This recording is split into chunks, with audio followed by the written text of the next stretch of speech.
Okay, well, I don't want to wait too much longer. So if anyone else signs in, that's great. But we'll get started here. Real quickly, my name is Megan Hutton. I'm the marketing director for the Cybersecurity Summit. Again, thank you so much for joining us today for our Women in Cyber Executive Leadership panel hosted by HP. As we have informed you, as a thank you for joining us, you will be receiving a bottle of wine from Stag's Leap and also a bag for the Rebecca Mankoff collection as a thank you. We also have a special guest joining us, so please be sure to stay till the end of the panel so you don't miss out on that as well. For today's panel, we're proud to support the Women's Center as our official charity for this panel. If you're interested in learning more about the organization or making a donation, please feel free to reach out to us at the Cybersecurity Summit and we can give you more information on that, how to make a donation, all of that.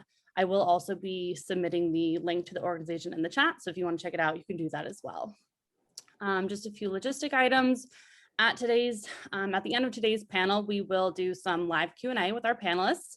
So if you have any questions or, please feel free to think of some questions so that at the end we can ask our panelists. You can just go ahead and drop those in the chat throughout the discussion. You don't have to wait until the end so that you don't forget. And then, as I mentioned, we'll go through those at the end of the panel for today. So I don't want to wait any longer. We do only have 1 hour. So without any further delay, I would like to introduce you to our moderator, Lynn Dome. She is the Executive Director for WICI's Women in Cybersecurity. Lynn, as always, it's a pleasure to have you join us and go ahead and take it away. Sure. Thank you so much, Megan. And it's such an honor to be here today with so many cybersecurity professionals and have this very important discussion. So like Megan said, my name is Lynn Dome. I'm Women in Cybersecurity Executive Director. We most often go by our acronym WICIS, W-I-C-I-S. And we are a 501c3 nonprofit that have over 5,000 members in 70 countries.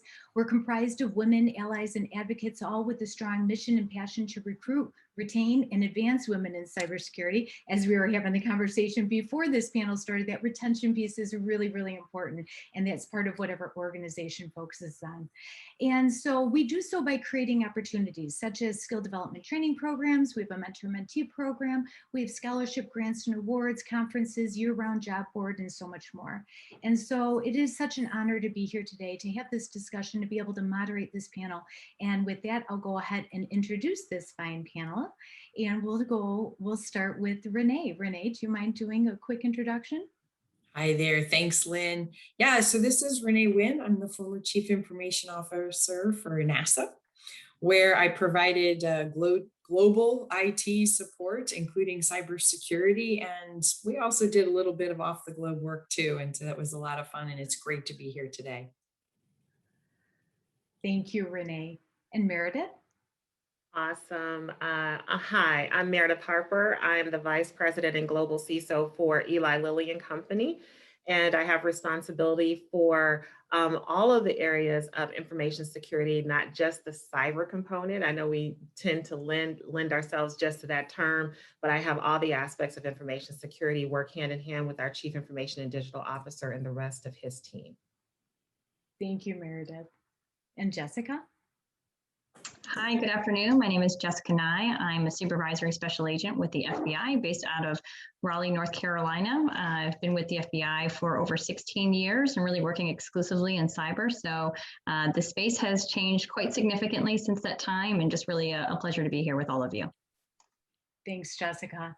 And finally, we're honored to have Joanna Berkey, the CISO of HP, join us here for today's panel. And so Joanna, would you mind introducing yourself? Thank you, Lynn. Thank you, everyone. It's my honor to actually be here with these amazing colleagues, and Lynn representing WICIS. I'm the global CISO at HP, and similar to Meredith, we kind of have to explain what CISO means in all these different enterprises now.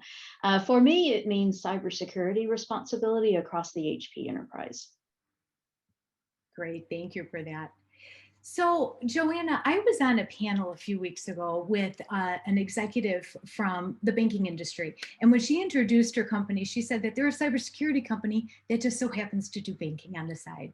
And so I kind of had to chuckle to myself because cybersecurity has now just evolved into such a place, not so IT centric as a technical domain, but to a strategic imperative across the enterprise. And so I was hoping you could share with me a little bit about what exactly does that mean and how is this different from how we look and talk about cybersecurity and how you look and talk about cybersecurity across the entire enterprise. I love that she said that. I think it's very perceptive. And when we start hearing people outside of cyber say that, then we will know that people are starting to get it, right? I think it's been really interesting. My entire working career has been in cyber, but in very, very different parts of it. So over those 25 years, I, like everyone else in here that's been around that long, has seen that evolution from a very technical vertical and a very technical domain, and definitely a topic that was treated as a silo and a little bit like, I don't know what those guys do. I don't really know what they do. Just don't interfere with them and let them do their thing. And we don't live in that world anymore. And I believe the tipping point has really been, it has been a greater awareness. I think even back then, it touched more things than we thought.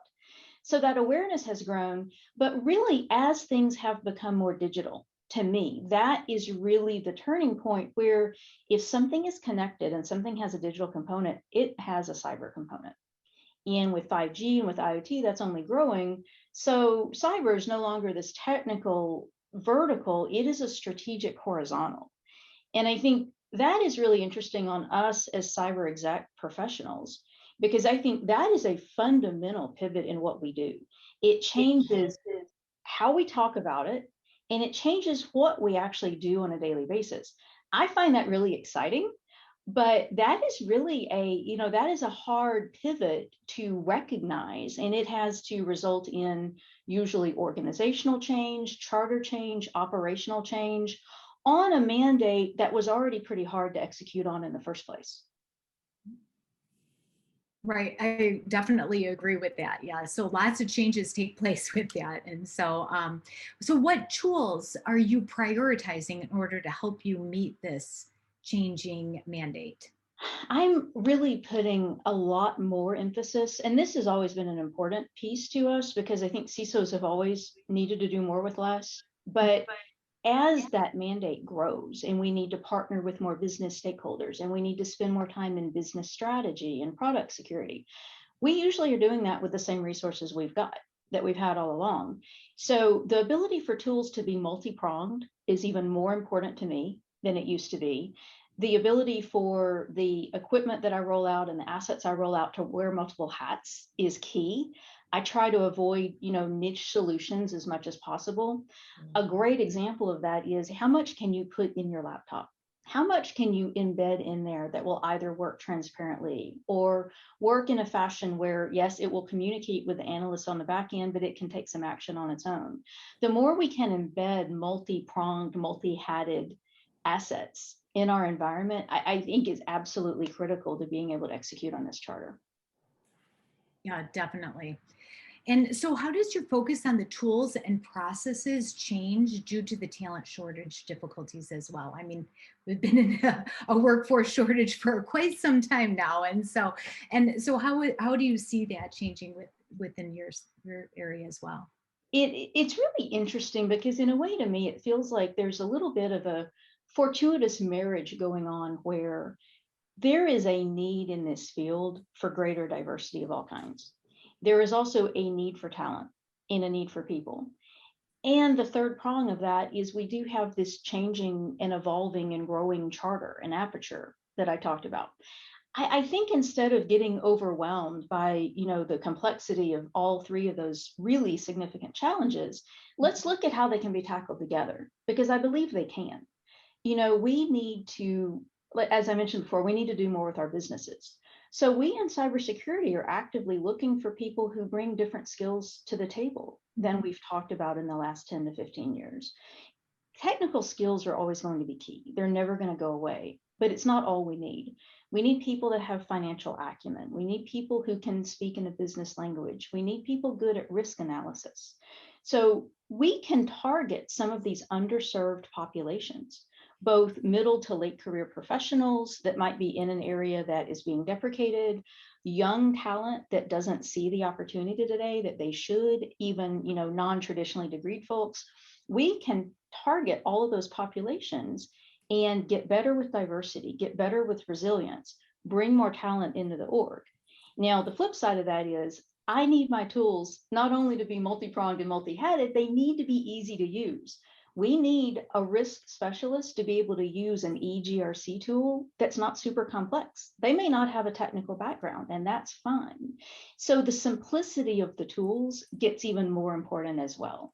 And I really find when you have tools that are layered and they're part of your layered defense, they integrate better into your workflows. The more you've got to take human capital and spend on niche areas, you just got to make sure you're being really intentional about that time, because that time is a zero-sum game. Right. Yeah. So that's a great perspective, is investing in your human capital, but also investing in the tools to make sure that the workflow and the simplicity is always in place and there's always continual alignment to progress and move forward in that area. So very good. And I just want to remind everyone that's joining us, and thanking all the attendees for joining us here today. If you have any questions, please put it in the chat for us or in the Q&A section, and we'll be sure to get to those as we're moving along with the panel discussion. So Joanna, I do have one more question for you before we open it up to the entire panel for a discussion. Is defense in depth used to mean a heavy reliance on a network-centric tools. Is that still true? And what does defense in depth mean now with our way of changing? Work changes, increased mobility, and all that good stuff. I feel like, and so I will say, I have been, even before I was a practitioner and I was on the product side of cyber, I am a fan of defense in depth as a strategy. Whatever you call it, whether you call it layered defense, however you think of it, I think of it as a bunch of Swiss cheese, where if you stack it right, you don't have too many holes. Maybe you have no holes if you've stacked it really right. And, I think for a long time, we're still in a bit of a legacy mindset that defense in depth meant really doing a lot in your network. And that was changing already with the increased use of the cloud, with the way more connected devices via IoT, with 5G coming. But COVID accelerated, I believe, that move away from the network being, the hub of this hub and spoke model. I think that pendulum is really has moved already to the endpoint being of really increased importance for a while. And that can be anything from a laptop to a phone to a printer to, you name it. If work's being done on it, it's an endpoint. There's a lot of layered solutions today available on endpoints that can increase our visibility, that can work autonomously, and they can take some of that human capital load off. So I look at that as all parts of a good defense in depth strategy, where it's not quite as narrow around the network as I think we used to think that it was. Well, thank you for that. We really appreciate you sharing your insight and for being a CISO of HP and taking the time to be able to be here today and to share your expertise. So I have a couple questions for the panelists as well here. So let's just dive a little bit about being a cybersecurity professional and at that leadership capacity, and what does that mean? So being a senior cyber executive is a very tough job, as you all can attest to. And so what keeps you motivated and excited to work every day? And so I'd like to open that up. Renee, do you have anything to add to that? Sure. What got me excited? There were sort of two things.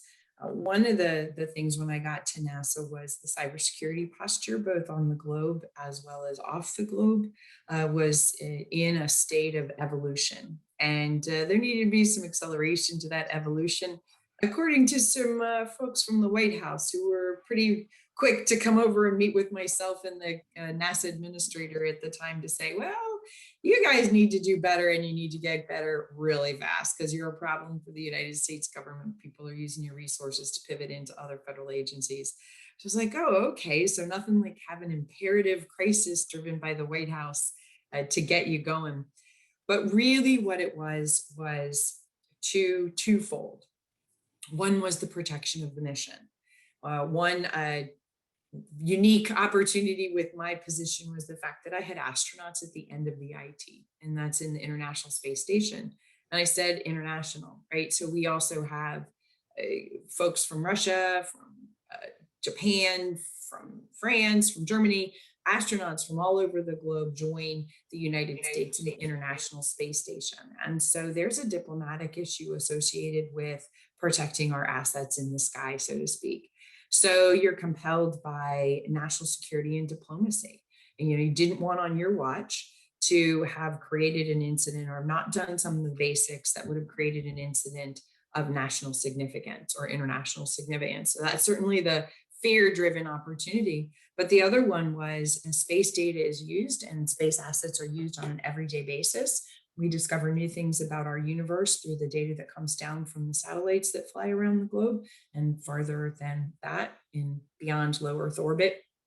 And we want the integrity of the data to be spot on. So when scientists publish papers about the universe and what they see, like water on Mars and things like that, that there is no threat to the integrity of that data because of a cybersecurity breach or something like that. So supporting the mission and being part of the mission and being part of an iconic federal agency such as NASA both really did compel me and energize me most days to get out of the bed and get running into the office. Fridays were a little harder to get running into the office, but you knew it was Friday and you were hopeful that there would be no weekend calls. And that didn't happen always, but it was the mission itself and the fact that my position was also one of national security and international diplomacy, and knowing that I needed to hold up my end of the bargain on that deal. Yes, so waking up every day, mission focused, just ready to go ahead and take on those challenges. So thank you for that. And for me, I want to say my 28 years of working in the health IT space have been just that, in healthcare. So I've always worked in the healthcare space. So at the heart of everything that I do is a patient. And so whether the patient shows up at the beginning of the value chain, if I work for a provider-based organization, or towards the end of the value chain, if I work in life sciences or the payer environment for healthcare. But it's that patient, that member, that person that is either going to ingest something that we're creating, we're going to implant something that's going to help them live. And the integrity of what we do in our space allows those clinicians who are touching the patient directly to be able to do the work that they need to do, skilled by God, because that's not my skill set, but skilled by God for them. But they're able to trust. I love the idea around data integrity. They're able to trust the data that they're leveraging every day to make decisions about dosages and treatments and things of that nature relies on the ability for them to do that relies on whether that data has integrity built into it. And so the work that we do really does save lives. And so that's always been what gets me up in the morning. It's a person, a patient, a member that is relying on us to do the right things. And 9 times out of 10, they have no idea what we do. We're the folks who back in the day, we were the folks who sat in the basement and took care of all the computer systems. But doing that, again, allowed the clinicians to do the best work that they possibly could and save lives along the way. Yeah, and if I could just kind of add on to exactly what that Meredith is saying, it's the the patient for her, and for us within law enforcement, it's the victim. So for us, having the opportunity to every day, knowing that our C-suite and all of our IT professionals that are constantly fighting off our adversaries from coming into the networks, we have an opportunity on bringing the fight to them and going after and actually prosecuting the individuals behind it. And so that's really, like I said, what kind of keeps us going all the time. And those those Fridays and the weekends and everything else, it's for the victims, because we know if we don't do it, then there'll be no justice when jobs are lost, and like I said, when intellectual property walks out the door. And so it's really that mission that keeps all of us going.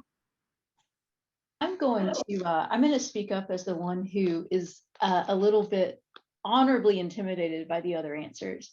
I think it is incredibly admirable the seriousness of the mission of my colleagues here on this panel.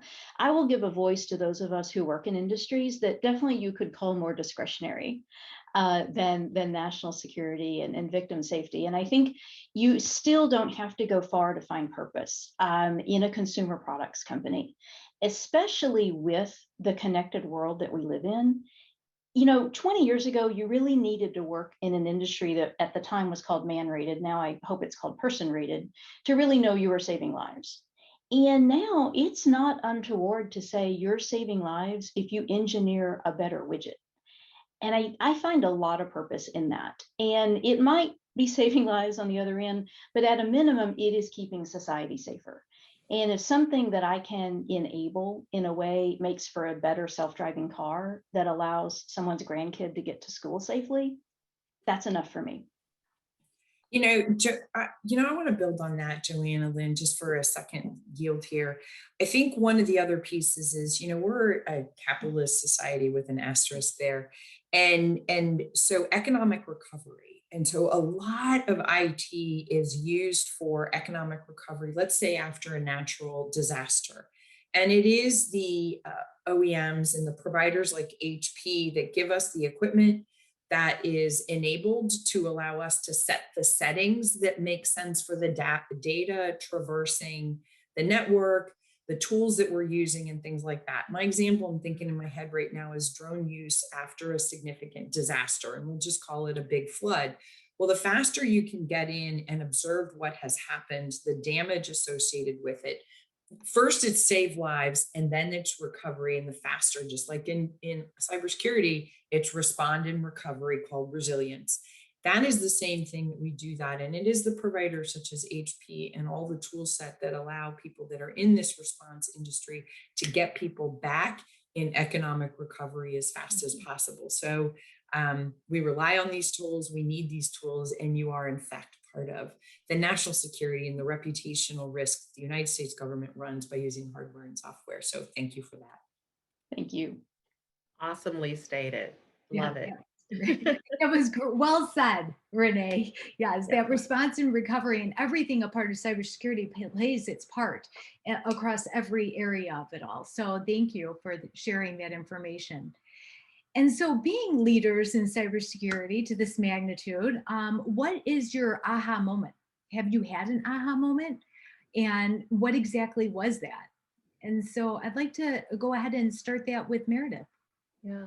I think my aha moment for me, being a Black woman in this space, leading in a space where you typically don't see folks who look like me, is, and I had it years ago, so probably in my early 30s when I realized that my role and the roles that I was getting at that time in my career, which was my first vice presidency, my first chief privacy officer or security officer role, things like that. My aha moment was that representation matters. And not that I didn't know that representation matters, but I think that it became very clear to me that there's a young girl somewhere who probably looked like me growing up, who was never told that this was a possibility for her.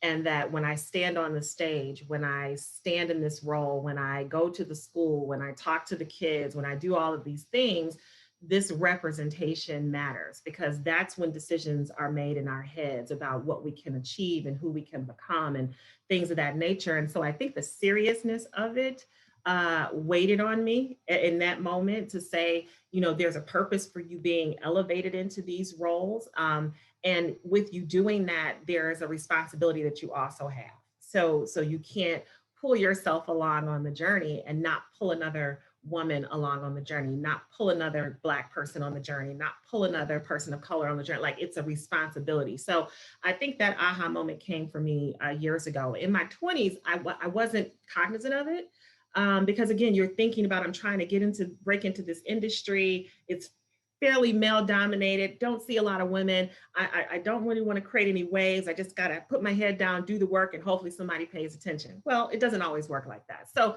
sometimes you have to be the person who is kicking up the dust and creating the waves. And so once you get that opportunity, you have to carry that responsibility. And it's been a part of my brand ever since then. And I'm hoping that that has inspired young people and young women specifically who are interested in this line of work. To say, you know what, I saw someone who looks just like me and she was able to do that. And she grew up in Detroit and people probably counted her out too. And they didn't think that she could do those kinds of things. And now look at what she is now today. So I think that was my biggest aha moment. And I carried the weight proudly, honestly. That's great. Yeah, we often say together we thrive, and that's the point. When you're growing and advancing in your careers, is to bring others with you. And so Meredith, you're doing a great job, trailblazing and being out there, but also being being out there so that others can see you, and bringing that awareness and attention to others, and sharing your story, so that collectively we could all grow and advance in our careers. So we appreciate that contribution. Joanna, do you have something to add? I'm torn between an aha moment that's the one I think about the most, and then something that really has just come home to me in the last year that underlines what Meredith was talking about. So I'll very briefly share them both. I will say my first real moment was when I realized my job as a manager wasn't to solve everyone's problems. That was a light bulb. And it hit me. I am doing the best thing for anyone I work with if I'm helping them, whether it's helping them deal with a problem, whether maybe it is assisting them or it's giving them constructive feedback that'll help them get better. That's what I'm here for, not to always just take it all on and do it all myself and pave that road so they have an easy life, right? But I'd say that kind of hit me about 10, 12 years ago, maybe. Something I didn't know until just over a year ago was, what's the difference in mentorship and sponsorship? And that has been my biggest, I'd call it a light bulb. It's more like a rock hitting me in the head in the last year, which is to say, I believe as women, we don't naturally sponsor other women. We're great at mentoring. We're great at dispensing advice, having a glass of wine and talking about what worked for us and what didn't. But we can and should take it further. For decades, we've seen men push other men into promotions and positions only because they play golf together. I can do that for other women. And I am, and I will. And I think we all can do it for others, look for people who will do it for us. We can do more for each other in addition to sharing experiences and advice. Yeah. Building on that answer, and then I want to turn over to Jessica, because Jessica dreamed of the job she has all her life. And I think folks need to really hear about how her aha moment may have come about. And so folks, Jessica, I've done a panel before. But yes to what Meredith has said and Joanna has said. And my add too is, there's also a mindset. I had this mindset aha moment, right? I wrote environmental policy for most of my career and then shifted into IT because I could see that it would enable the mission when I was at the Environmental Protection Agency. So here I am, Bachelor of Arts, economics degree, and I ended up, my last stint in the federal job force was NASA CIO. How do you put those two together? Well, you pursue what you can and get out of the way of those that can really do some amazing things. But it was when I was at NASA, I had a big aha moment. I always strove for leadership because I always felt my job was bring the best out of people and bring the best out of them, especially when they don't think they can. And if that was my pursuit, it wasn't until I met a woman who introduced me to a book called Leadership in Self-Deception. And this book talked about, where is your mindset? Where are you specifically about an individual when you are helping them? We've all had conversations where, yeah, thank you very much. I appreciate you telling me that.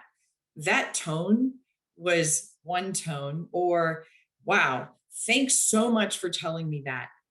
My second option was, you knew I was engaged and I was probably going to do something about it. My first one was, thanks very much. I got something else to be doing right now.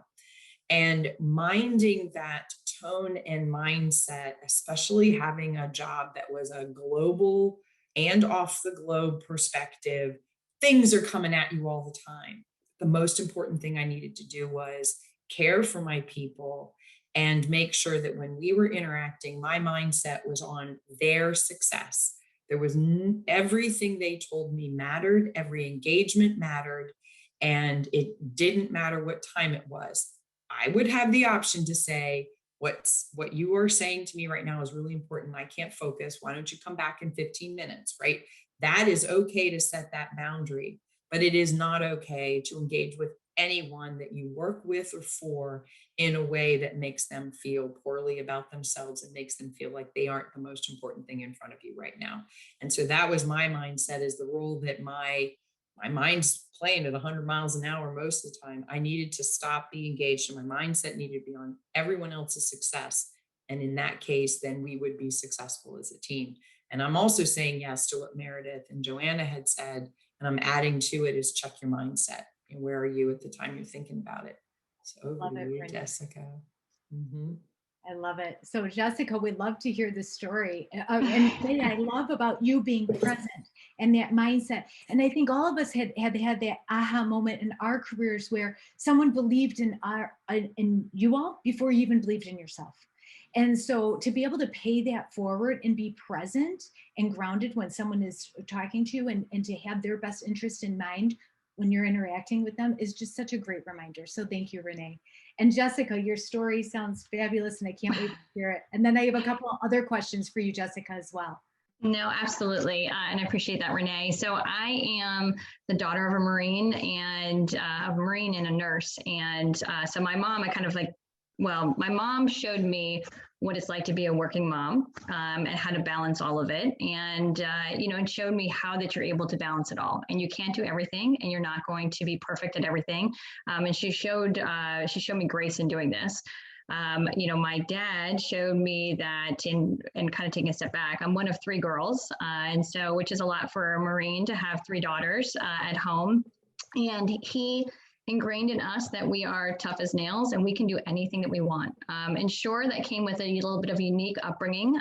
So there was lots of, Saturday mornings at 6 o'clock, we were up doing PT, and we were running around the house, and we hated the weekends because there was lots of work and lots of manual labor on the house and everything like that. But that ingrained in us kind of the grit that we all now, that myself and my sisters have.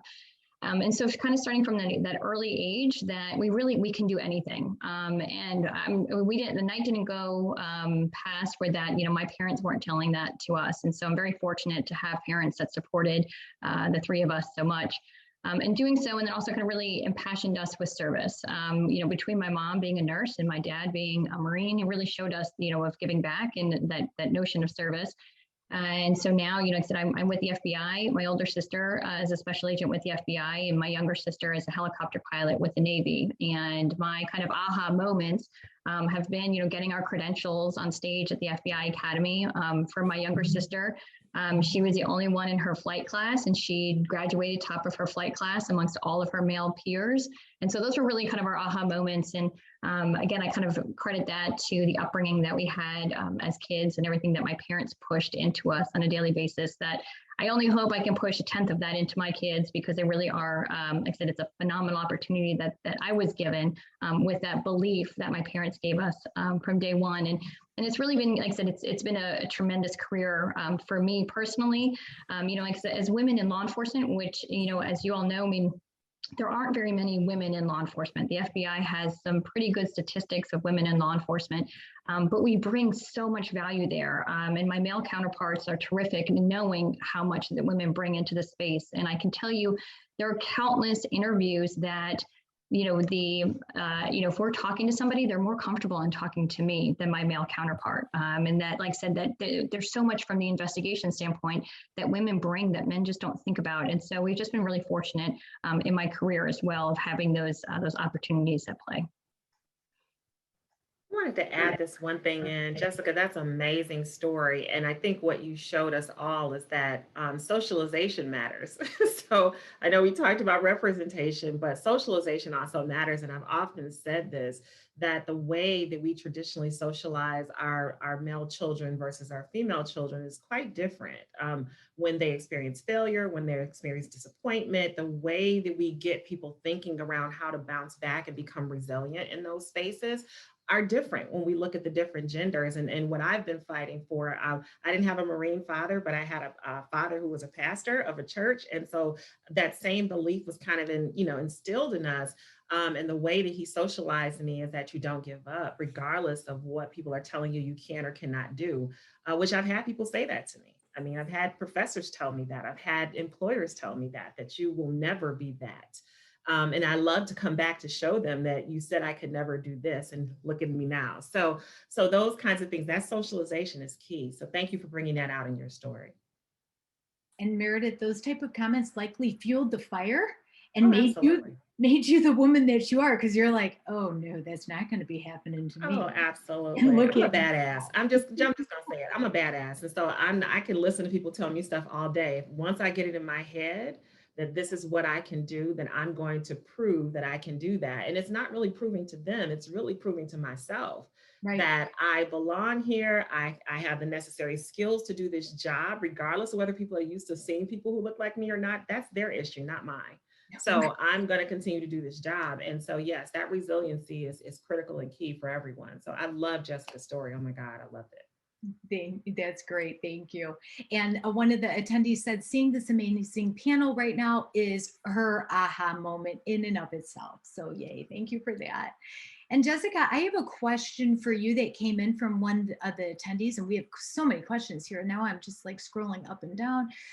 This is for Jessica. In the recent news, the government told companies not to pay ransom money for being hacked and suggested ensuring companies to use multi-factor authentication. And what are your thoughts on that? And if you could just share more. And I'd like to open this up to all the panelists, actually. I think it's relevant to everyone.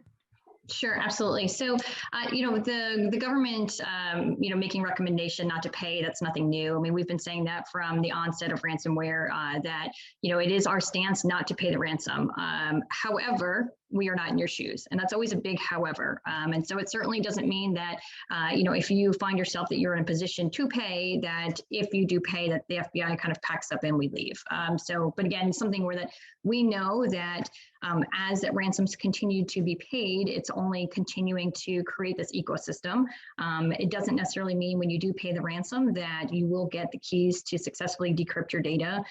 Also, we've seen it where that companies that do pay have been known to be victimized again because they're known as a company that will pay.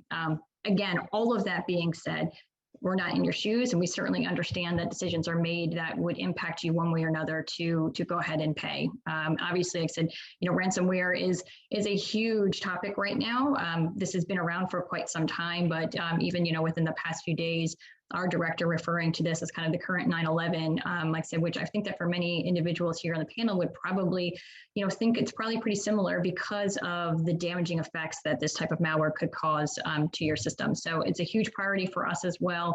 Certainly encourage, if you don't have a local contact within the FBI, like I said, I can put my email here in the chat. Please feel free to reach out. I'm happy to connect you with a local contact in case you need it anytime in the future. So Lynn, yeah, thank you, Jessica, for that. And I'm glad the position was taken that way. Cybersecurity efforts are done for fun, fame, and fortune. A combination, all three, whatever you want to say on that one. The also we need to be thinking about is incentivizing doing the right thing. Ransomwares has gone up in price. You can look at the average. If you have an incident, you can see the costs of it, including the indirect costs, like the Target breach from years ago. Small banks, it cost them millions of dollars, which is our money effectively because we're using their services.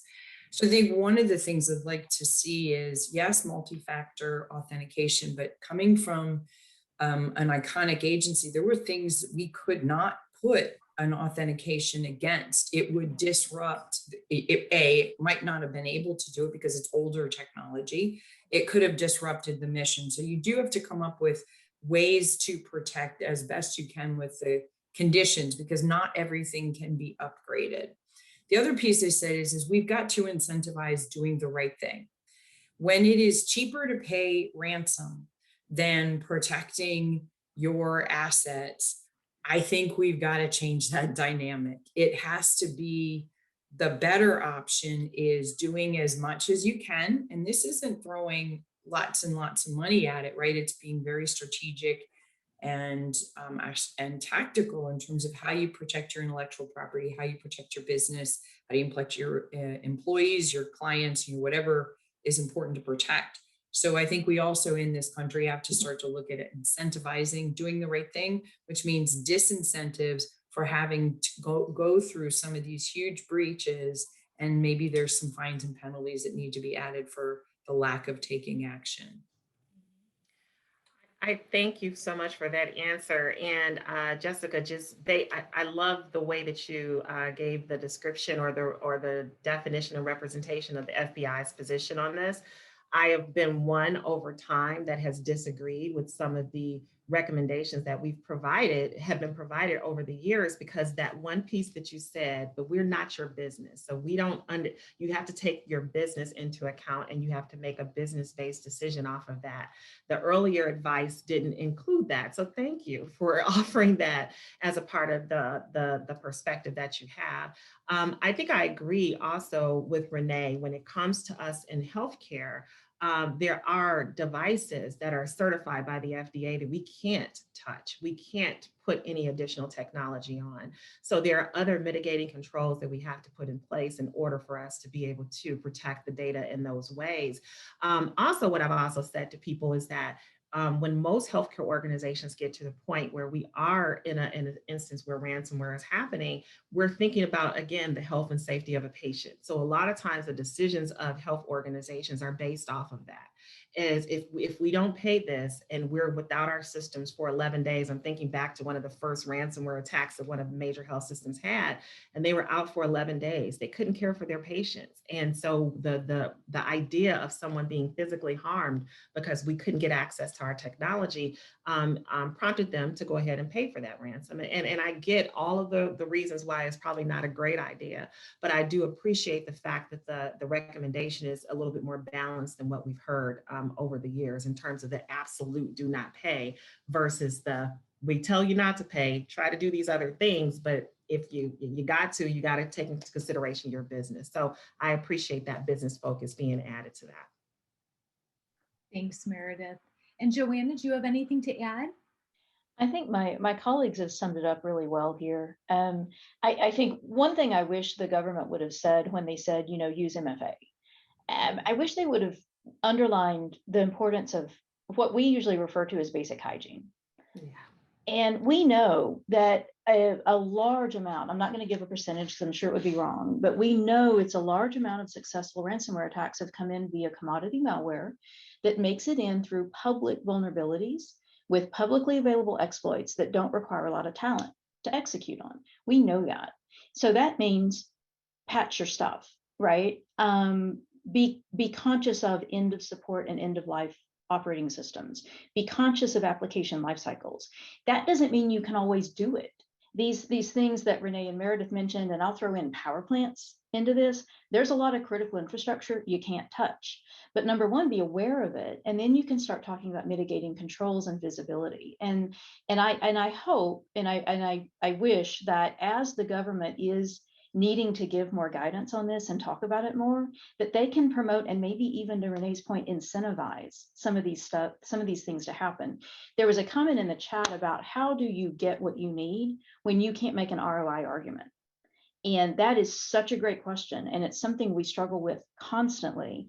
I am using a lot of these cases of how the ransomware has been successful to talk about technical deficit and issues in my own enterprise. And it's working. If you talk about something in the right language, you can at least have a conversation. You might not always win, but this does give us some ammunition and some information to make the appropriate decisions in an ecosystem. Joanna, one thing to add, and then back to you, Lynn, is in that conversation, hopefully folks are framed in their mind that it's not a one and done conversation and you're asked to invest in a protective endeavor. It's a layers of stories, and that is because sometimes, remember, we know what we know.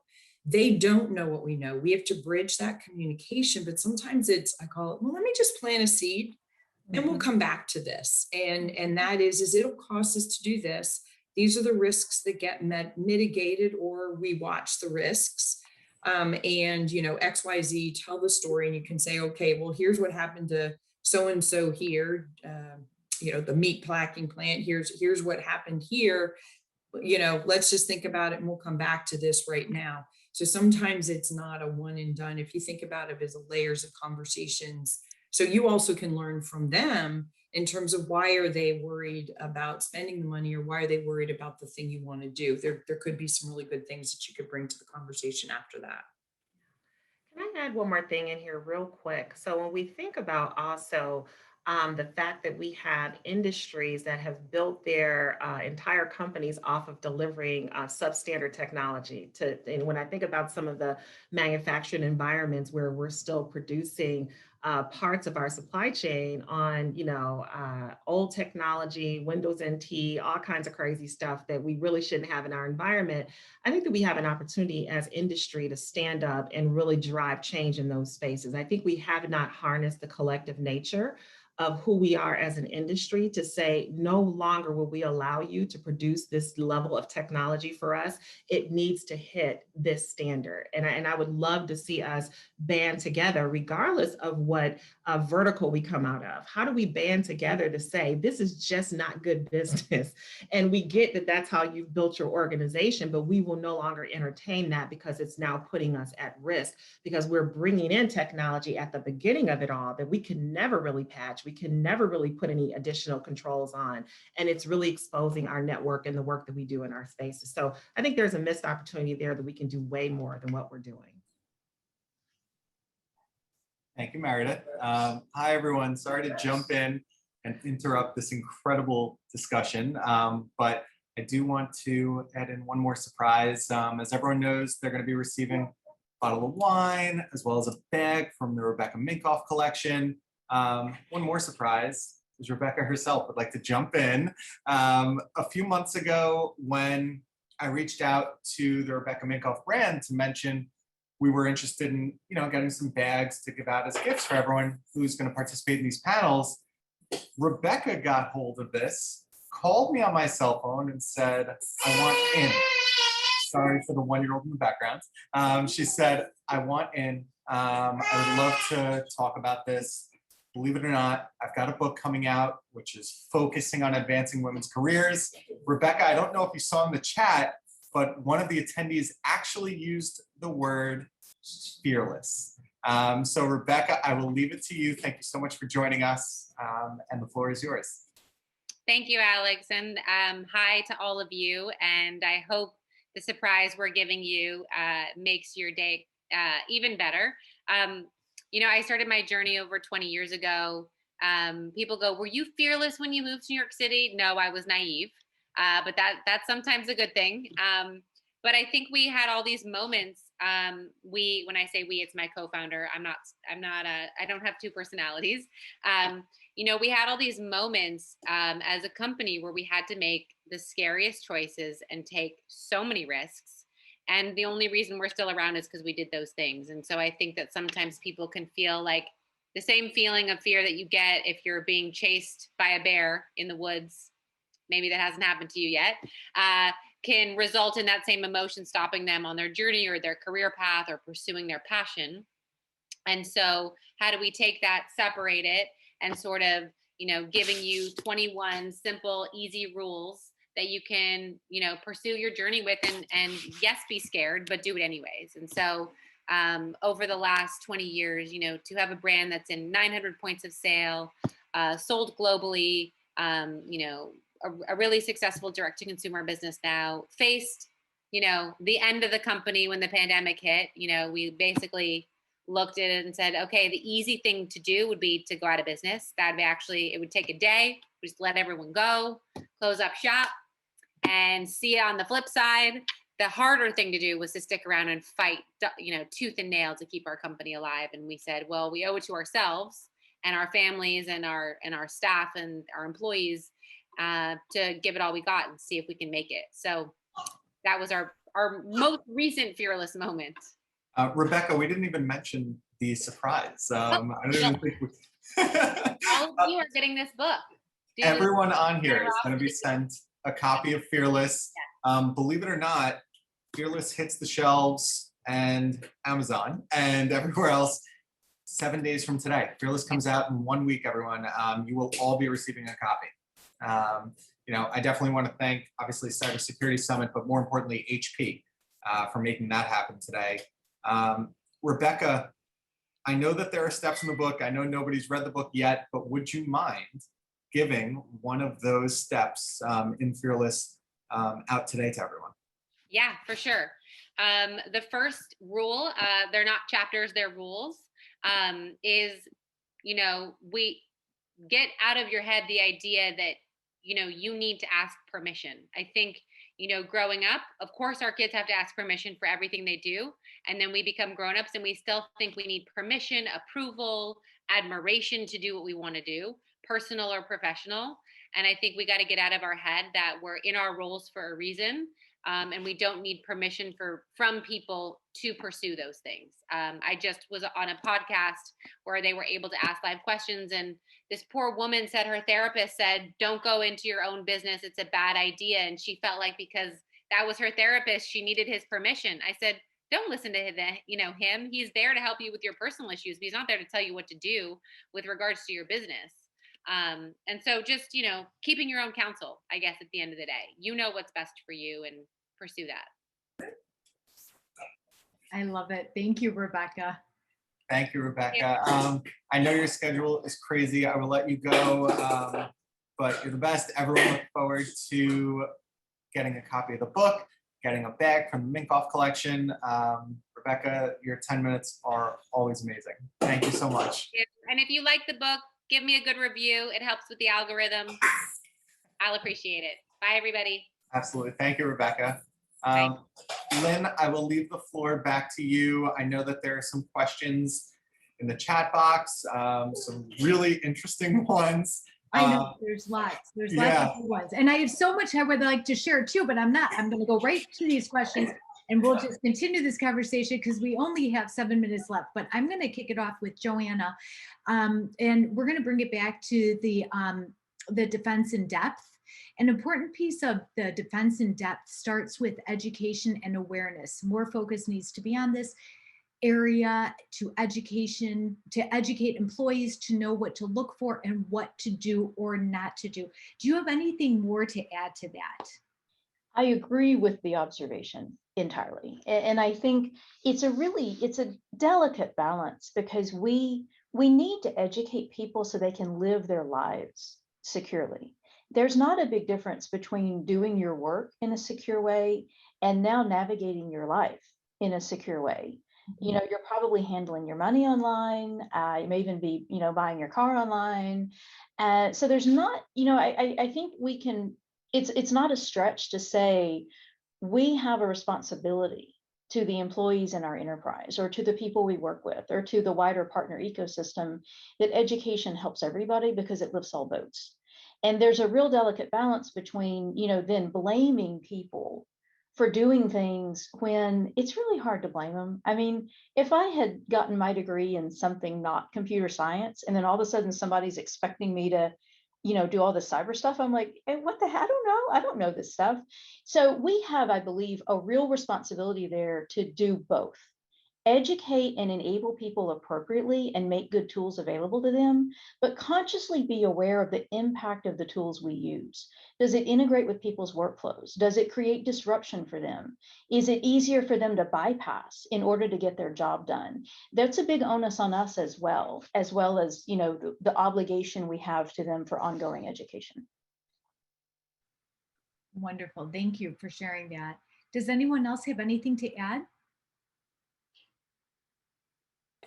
I'll add one thing, and that is as we look at the future of work, coming out of the pandemic in that situation, what was controlled on the network up until a year and a half ago it was straightforward but very hard. When you add in home networks, it's infinitely more complicated. Jurisdiction of that network. Army tried to say, turn off all your IoT, your Alexa's listening to you, and the recent enablement of some things by Alexa and Google Home, they're all there. And so we also have to look at defense in depth in terms of routing networks, partner networks, as well as home networks, and the hygiene of those networks and what you can do to prevent that. And that's a newer angle, not so much on the vendor management side, but now home networks, you don't know what people are doing. They don't even know if they've changed the password on the router than the one it came with. And that opens you up to all sorts of issues within that Joanna would take on, or Meredith would take on, or I used to take on, right? You just don't know. So I think there's one angle of defense in depth that's being added now rather rapidly, and that is the home network being the lowest common denominator of protection that a business would have to deal with. I agree completely with that. And in fact, something that we've done as a best practice for a while now is to do occasional and regular home scanning of our senior execs. We're widening that out to more roles now and looking at different personas in the enterprise where that makes sense to do. I'd like to get to a point where we do it for everybody at some point, right? And again, I think you come back to there's benefit to the company, yes, but ideally there's also benefit to the employee. They may not know what's going on. And if we can use this knowledge and this expertise to get them and their family in a better place, great. Yeah. I agree with you. I think that we are in the same boat when it comes to that. Being able to do that level of scanning is beneficial, and it's, gives you tons of data that you can make decisions based off of that. One of the things I wanted to say though is the education focus, I think, is great when you start to talk about defense in depth. And so we talk about people, process, and technology. And a lot of times we focus a lot on the technology because we're geeky, we technologists, we like that kind of stuff. So we focus there, but we don't put a lot of energy sometimes in the process piece and the people piece. And that's where you really pick up the workflows that need to be secure in the thinking of the way that the workflow has been designed, but then also the people that are being trained and educated on a continuous basis over and over again. And when I look at cyber programs that have been created over the last 15 to 20 years or so, when we started into this, we didn't put a whole lot of energy, budget, or anything else into training and awareness. We really didn't. We focused on the opposite side of that spectrum. But I think what I learned in this experience is that where I got my biggest bang for my buck was really on the training and awareness side of it. That people component was critical and key, because when my technology fails, because it will, so when it fails and that email makes it into that inbox, I have a person who now has to make a decision. And have I trained them well enough to be able to look at the signs, look at the symptoms, determine what's right, what's wrong, what to click, not to click? Like, that's a training thing. Technology is not going to get you out of a bad decision there. So I love the fact that we're talking about the educational piece of that when we talk about defense in depth, but we have to build those into our programs. We have to fund them appropriately, and we have to continuously educate people over and over again. Adults learn different than children. And we can't think that we can tell an adult something one time and they're going to capture it. They're not. Use the 8x8 rule. Take a concept, talk to them about it 8 different times, 8 different ways. After that 8th time, they'll get it. I love that 8x8. That's perfect.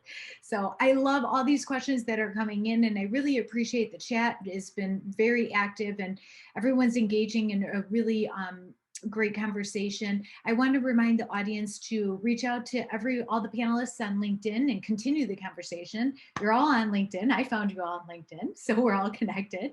And so thank you, one, for the panelists for sharing your time and your attention, your skills and your expertise with the audience here today. For the audience for having, for sharing your afternoon with us. And then, of course, for HP for sponsoring today, and for the Cybersecurity Summit for bringing us all together. So it's really been an honor to moderate this panel. I wish it went on for another 2 hours, because I want to go into your brains even more. I have so many questions myself. They have so many questions, but Megan's here, so I'm sure this means that it's a wrap. That's my cue.